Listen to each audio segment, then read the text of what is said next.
திருப்பரப்பு அருவியாக கொட்டுவதற்கு காரணமே திரிபுரம் எரித்த சிவபெருமானை குளிர்விப்பதற்காக அங்கு கொட்டி கொண்டிருக்கிறது. ஆனா வெளியூர்ல இருந்து வர்றவங்க, சுற்றுலாவாக வருபவர்கள், எங்களுக்கு அந்த கோவிலை தரிசிப்பதற்கு வாய்ப்பு கிடைப்பதில்லை. இத்தனைக்கும் அந்த கோவிலை சுற்றித்தான் இந்த சுற்றுலா தலம் இருக்கிறது.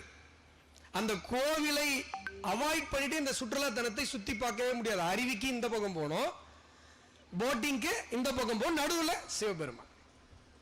ஆனா பாருங்க எவ்வளவு பெரிய சதி நடந்திருக்குன்னு நீங்க நல்லா யோசிச்சு பாருங்க.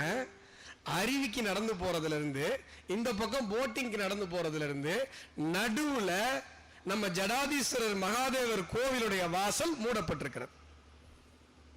ஏன் சார் மூடப்பட்டிருக்குது யோசிச்சுமா?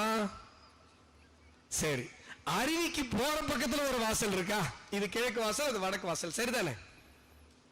அதுவும் மூடப்பட்டிருக்கிறது. அப்ப என்னன்னா, வெளியூர்ல இருந்து வருபவர்கள் அங்க அருவியில குளிச்சுட்டு இந்த பக்கம் போட்டிங் வரும்போது இந்த கோவில் வாசல் திறந்திருந்தா என்ன பண்ணுவாங்க? நாங்களே வரோம், என்ன பண்ணுவோம்? இங்க ஒரு கோயில் இருக்குப்பான்னு உள்ள போய் பார்ப்போம். அப்புறம்தான் தெரியும் இந்த திருப்பரப்பு அருவி எதற்காக இங்க உருவாகி கொட்டி கொண்டிருக்கிறது என்று சொன்னால், இங்க ஜடாதீஸ்வரர் திரிபுரங்களை எரித்து அந்த கோபத்தோடு அமர்ந்திருக்கிறார், அவரை குளிர்விப்பதற்காக கொட்டி கொண்டிருக்கிறது. நாம ஒரு புண்ணிய தீர்த்தத்தில் நீராடி விட்டு வந்திருக்கிறோம்.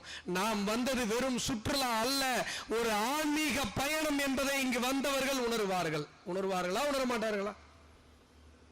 இப்ப சொல்லுங்க, ஏன் கிழக்கு வாசலும் வடக்கு வாசலும் மூடப்பட்டிருக்கிறது? அது இன்னும் தெரியாமல் நாம் ஏன் இருந்து கொண்டிருக்கிறோம்?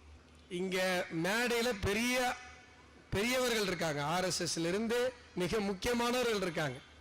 வேலையை முன் வச்சுட்டேன், எப்ப கூட்டாலும் அந்த வேலைக்கு நானும் வரேன்.